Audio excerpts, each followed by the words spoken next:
আসসালামু আলাইকুম এভরিওয়ান, কেমন আছেন সবাই? আশা করি সবাই অনেক ভালো আছেন। তো দীর্ঘদিন যাবত আমাদের এইদিকে খুবই বর্ষা হচ্ছে। তো এখানে আপনারা দেখতে পাচ্ছেন আমাদের মাঠের কিছু সৌন্দর্য, এবং এ সাইডে আপনারা দেখতে পাচ্ছেন যে এখানে পানি শিংড়া লাগানো হয়েছে। তো যে বলে সেই কাজ আমি বিরাজ করে নিচ্ছিলাম খুব দ্রুতর সঙ্গে। তো এখন খেতে যাব। তো খেতে যাওয়ার জন্য সবাই প্রস্তুত। এখন ছাতা নিয়ে বাইর হলাম। এখন বাইরে হতে হতে অনেক কিছুই মনে পড়ছিল। তো আপনাদেরকে কিছু ভিউ দেখানোর চেষ্টা করেছি, এবং দেখতে পাচ্ছেন রাস্তার সামনে কিছু লোকজন দাঁড়িয়ে রয়েছে। তো আমি তারের মাঝ থেকে চলে যাচ্ছি খেতে। তো খাওয়ার জন্য আমাকে প্রথমে যেতে হবে আমাদের যে রান্নাঘর রয়েছে, সে রান্নাঘরের ভিতরে গিয়ে আমি সেখানে আলু ভর্তা মাখিয়ে তারপর খাবো ইনশাল্লাহ।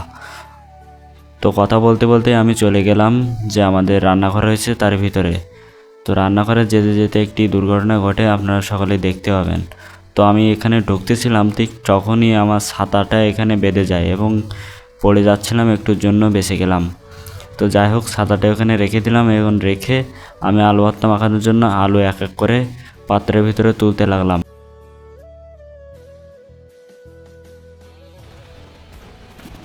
তো আলু ভর্তা দেখেছেন তুলে নিয়েছি। তো তুলে নেওয়ার পরে আমি পিস পিস করে কেটে নিচ্ছিলাম। চামচ দিয়ে পিস পিস করে কেটে নেওয়ার পরে আমি এগুলোকে মাখিয়ে দেব। তো পিস পিস করে কেটে নেওয়ার পর আমি এগুলোকে মাখিয়ে নিতে বাইরের সৌন্দর্যগুলো আপনাদের দেখাচ্ছিলাম। বাইরে খুবই বর্ষা হচ্ছে এখন। তো আমি আলুগুলোকে আরও সুন্দর করে মাখিয়ে নিচ্ছিলাম। তো এখানে দেব আমি একটু শুকনো মরিচ ভাজা। শুকনো মরিচ ভাজা আমি লবণ দিয়ে ডলে নেব সুন্দর করে। তো শুকনো মরিচ আমি লবণ দিয়ে খুব তাড়াতাড়ি ডলে নিলাম। ডলে নেওয়ার পরে পেঁয়াজ ভাজি ওর সাথে ডলে নিলাম, এবং একটু ডাল দিয়ে দিলাম। আপনারা হয়তো ভাবতে পারেন যে ওটা আসলে কী, ওটা আসলে হলো ডাল। তো ডাল সিদ্ধ আলু ভর্তার সাথে দিলে খুব সুন্দর লাগে এবং টেস্টে খুব ভালো হয়।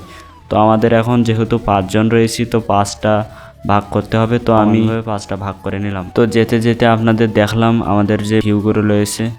তো যেতে যেতে আমি মাদ্রাসার কিছু ভিউ রয়েছে সেগুলোকে দেখানোর চেষ্টা করেছি।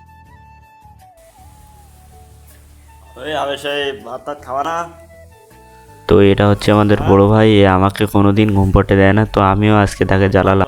কেমন লাগলো অবশ্যই কমেন্টে জানিয়ে দিতে পারেন। তো সবাই পাশে থাকবেন। আসসালামু আলাইকুম রহমতুল্লাহ।